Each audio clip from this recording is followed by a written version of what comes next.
বিএনপির কিছু কিছু নেতাকর্মী মনে করতেছে আমি বিএনপির শত্রু হয়েছি। আমি বিএনপির পলিটিক্যাল অপোনেন্ট। আমি কখনো বিএনপি করি নাই। আমারে হাসিনার লোকজন বিএনপি কইতো, আর কইতো আমি তারেক রহমানের ট্যাগা খাইয়া হাসিনার বিরুদ্ধে বলি। ভাগ্যের কি নির্মম পরিহাস, আজ বিএনপির লোকেরা বলে আমি জামাতের ট্যাগা খাইয়া বিএনপির বিরুদ্ধে বলি। আপনাদের একটা সৎ পরামর্শ দিই ভাই, পলিটিক্যাল অপোনেন্টকে বুদ্ধিমত্তার সাথে ডিল করেন। রাজনীতি করতে আসছেন, আপনার অপোজিশন থাকবে, আমার লোকের তেদরামি করতে আসেন না ভাইজান। আমি অনেক দরদ নিয়ে ক্রিটিক করি আপনাদের দলের। এটা যদি সহ্য না হয়, আওয়ামী লীগরা যেভাবে ট্রিট করতাম সেভাবে যদি ট্রিট করতে বাধ্য হইতে হয়, তাতে আপনাদেরই ক্ষতি। আপনাদের যে ফাজলামি দেখি তাতে আমার কোনো বাল ছেড়া যাবে না, আপনার বাল ছেড়ার ক্ষমতাও নাই। যাই হোক, অনেকে বলে বিএনপির পিছে কেন লাগিছি, উত্তরটা আগে বলছি, আর একটু খুলে বলি। এটা রাজনৈতিক, দার্শনিক, ভূ রাজনৈতিক বিষয় আছে এটার সাথে। আসেন না এটা আমরা খুঁজে দেখি। কয়টা প্রশ্ন করি, দেখি এই প্রশ্নগুলো আপনাদের মনে আসছে কিনা কখনো। বাংলাদেশে মুজিবকে কেন স্বৈরশাসক হইয়া উঠতে হয়েছিল? অত্যন্ত জনপ্রিয় নেতা ছিল কিন্তু মুজিব, তারপরেও স্বৈরশাসক হইয়া উঠতে হয়েছিল কেন? জিয়াকে কেন মরতে হইল? সামরিক ব্যাকগ্রাউন্ড থেকে আসা পরেও কেন জিয়াকে স্বৈরশাসক হইতে হয় নাই? কেন জিয়াকে মাইরা ক্ষমতায় এরশাদকে বসাইতে হয়েছিল? কেন এরশাদকে স্বৈরশাসক হইতে হয়েছে? কেন হাসিনাকে ফ্যাসিবাদ কায়েম করতে হয়? এই প্রশ্নগুলো পরিষ্কার উত্তর না পেলে আপনি কখনোই বুঝবেন না বাংলাদেশের সামনে বিপদগুলো কি কি।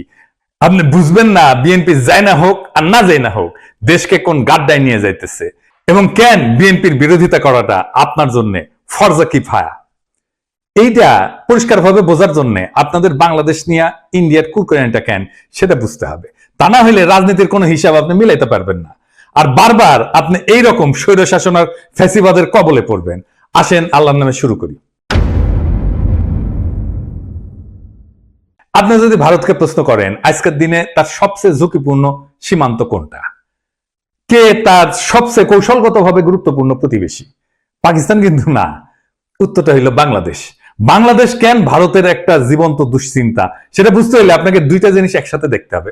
প্রথমত, ভারতের কাছে বাংলাদেশের সবচেয়ে বড় সমস্যা হলো তার ধর্ম, ডেমোগ্রাফি। বাংলাদেশ মুসলমান সংখ্যাগরিষ্ঠ দেশ, এটা তো জানা কথা, কিন্তু আশ্চর্যের ব্যাপার হইল ভারতের পূর্বাঞ্চলে একসময় মুসলিম মেজরিটি ছিল। আসাম থেকে শুরু করে নাগাল্যান্ড পর্যন্ত পুরানো ক্যাবিনেট মিশন প্ল্যানে পূর্ব ভারত বরাবর মুসলিম সংখ্যাগরিষ্ঠ অঞ্চল হিসেবে বিবেচিত হয়েছিল। ক্যাবিনেট মিশন প্ল্যান কি? আসেন এটা একটু খুঁজে দেখি। ক্যাবিনেট মিশন প্ল্যান হচ্ছে 1946 সালে ব্রিটিশ সরকার প্রস্তাবিত একটা সাংবিধানিক পরিকল্পনা, যা ভারত উপমহাদেশের রাজনৈতিক ভবিষ্যৎ নির্ধারণের জন্য গৃহীত হয়। এই পরিকল্পনার মূল উদ্দেশ্য ছিল ভারতকে একটা ফেডারেল কাঠামোর অধীনে ঐক্যবদ্ধ রাখা, যেখানে প্রদেশগুলা ধর্মীয় সংখ্যাগরিষ্ঠতার ভিত্তিতে তিনটা গ্রুপে বিভক্ত করা হয়েছিল। গ্রুপে ছিল হিন্দু সংখ্যাগরিষ্ঠ প্রদেশগুলা, যেমন ধরেন মাদ্রাজ, বোম্বে, ইউনাইটেড প্রভিন্স, মানে বর্তমানে যেটা উত্তরপ্রদেশ, বিহার, সেন্ট্রাল প্রভিন্স ইত্যাদি। 2 নম্বর গ্রুপ হচ্ছে মুসলিম সংখ্যাগরিষ্ঠ পশ্চিমাঞ্চলীয় প্রদেশসমূহ, যেটা নিয়ে আসলে পশ্চিম পাকিস্তান হয়েছে, যেমন পাঞ্জাব, চীন, বেলুচিস্তান, উত্তর পশ্চিম সীমান্ত প্রদেশ ইত্যাদি। আর 3 নম্বর গ্রুপ হচ্ছে যেটা বাংলাদেশ হয়েছে আজকে, মুসলিম সংখ্যাগরিষ্ঠ পূর্বাঞ্চলীয় দেশ, যেমন বাংলা, আসাম। আসামের মধ্যে হাতছাড়া হয়ে গেছে। ম্যাপে যে সাদা সাদা অংশগুলো দেখতেছেন না, ওইগুলো বলা হইতো প্রিন্সলি স্টেট, মানে রাজা ছিল। এটা দেখায় দেন, সেই রাজ্যগুলোতে সবগুলো কিন্তু ইন্ডিয়া পরে খেয়ে ফেলিছে। আজকের দিনেও পশ্চিমবঙ্গের সরকার হিসেবে 27% মুসলমান জনগোষ্ঠী, আসামে সেটা 34%-এরও বেশি। বিজেপির রাজনীতিতে যে এনআরসি দেখেন না, তারপরে সিএ দেখেন, এগুলো মূলত বাংলাদেশের মুসলিমদের নিয়ে। মুখে বলা হয় পাকিস্তানি বা আফগানদের কথা, কিন্তু ভিতরে ভিতরে ভয়টা হইলো বাংলাদেশের 17 কোটি মুসলমানদের কয়েক শতাংশ যদি চলাচল শুরু করে বর্ডার ক্রস করে, তাহলে গোটা অঞ্চলটার ডেমোগ্রাফি বদলায় যাবে। এই ভয় থেকে সিএ, এনআরসি আসামে শুরু হয়, পরে ছড়ায় পরে গোটা ভারতে। সে মনে করে বাংলাদেশের মুসলমানরা ভারতে ঢুকে এই অঞ্চলগুলোকে যদি মুসলমান প্রধান বানায় ফেলে, তাহলে তো সেই রাজ্যগুলোকে রাখতে পারবে না তারা। তো এই ডট থেকে ভারত কি করে, সে 4000 কিলোমিটার এক কাঁটাতারের বেড়া বানায়। এটা পৃথিবীর সবচেয়ে দীর্ঘ সীমান্ত বেষ্টনী, এবং এইটারে সে দুনিয়ার সবচেয়ে সহিংস বর্ডার বানাইছে। প্রত্যেক মাসে 2-3 জন বাংলাদেশি নিহত হয়। ভারতীয়রা গরু খায় না, বাংলাদেশিরা গরু ভালোবাসে, এই গরু বাণিজ্যেই ঝরে প্রাণ। ঘটনা হচ্ছে এই গুলিতে ইন্ডিয়ার কোন নাগরিক আজ পর্যন্ত সীমান্তে মারা যায় না।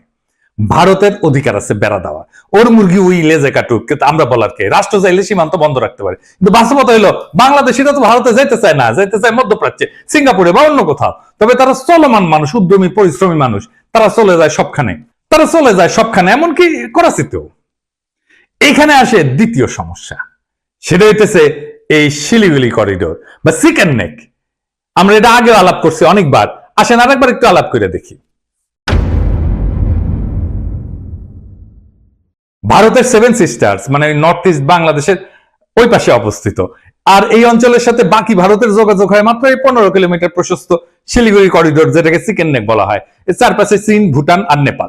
এই করিডোর যদি কেউ একদিন কেটে দেয় তাইলে উত্তর পূর্ব ভারত বিচ্ছিন্ন হয়ে যাবে, ভয়টা এখানে। আর তার উপরে নর্থ ইস্ট নিজেই একটা বিশাল সমস্যা। ত্রিপুরা, মিজোরাম, নাগাল্যান্ড সবখানে গোষ্ঠীগত সংঘাত, ধর্মীয় ভিন্নতা, ভাষা সংস্কৃতির বৈপরীত্য। অনেক জায়গায় বিদ্রোহ হইতেছে, আবার অনেক জায়গায় বিদ্রোহীরা মায়ানমারের বিদ্রোহী গোষ্ঠীর সাথে যুক্ত। তাহলে ভারত ওইখানে যুদ্ধ বাঁধলে ট্যাঙ্ক পাঠাবে কিভাবে, সেনা পাঠাবে কিভাবে, ভারী অস্ত্রশস্ত্র পাঠাবে কিভাবে? বাংলাদেশ ছাড়া কোনো উপায় নাই। তাদের প্রয়োজন ট্রানজিট এবং করিডোর।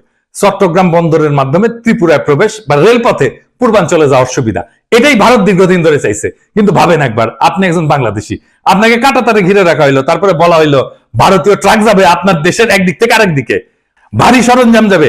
তিতাস নদীতে মাটি ফেলাম, নদীতে বাদ দিয়া রাস্তা বানায় ভারী সামরিক সরঞ্জাম পাঠাইছিল একবার, মনে আছে না? দেখেছেন কেমনে মাটি ফেলায় তিতাস মেরে ফেলাইছিল? এই রাস্তা বানানোই হয়েছিল ইন্ডিয়ার পণ্যবাহী ভারী ট্রাক নেওয়ার জন্য। তো এই যে সিস্টেম, এটাকে রাজনৈতিক ভাবে বিক্রি করা অসম্ভব, মানে বাংলাদেশের মানুষ তো মানবে না। তাই দরকার একটা গণবিরোধী ভারত বান্ধব সরকার, যারা এই চুক্তিগুলো চুপচাপ করে ফেলবে এবং জনগণ কিছু জানাবে না। এই হইলে পুরা কাহিনী। ভারত কেন বারবার বলে বাংলাদেশ আমাদের সবচেয়ে গুরুত্বপূর্ণ মিত্র? কারণ কৌশলগত দিক দিয়া বাংলাদেশ ছাড়া ভারতের নর্থ ইস্ট অচল। কিন্তু ধর্মীয় দৃষ্টিভঙ্গিতে ভারত মুসলমান পছন্দ করে না, তাই কাঁটাতারে বেড়া দিছে। আবার কাঁটাতার দিয়ে ঘিরে দিলে তার সেভেন সিস্টার্স অরক্ষিত হয়ে পড়ে। এই এক শাখের করাত, যাইতেও কাটে আসতেও কাটে। তাই বাংলাদেশে ভারতের সবসময় এমন শাসক দরকার যে ভারতের অনুগত হবে এবং তাদের মতে বন্ধু ভাবাপন্ন হবে। ভারতের প্রতি বন্ধু ভাবাপন্ন হইলে বাংলাদেশের জনগণ হয়ে উঠবে সরকার বিরোধী, তাই তাকে হইতে হবে স্বৈরাচার। বাংলাদেশের 3টা ভারত বান্ধব সরকার ছিল, মুজিব, এরশাদ আর হাসিনা। 3টাই স্বৈর শাসক। জিয়া আর খালেদা জিয়া এই 2জন প্রবল ভারত বিরোধী ছিল জন্য তাদের স্বৈর শাসক হইতে হয় নাই।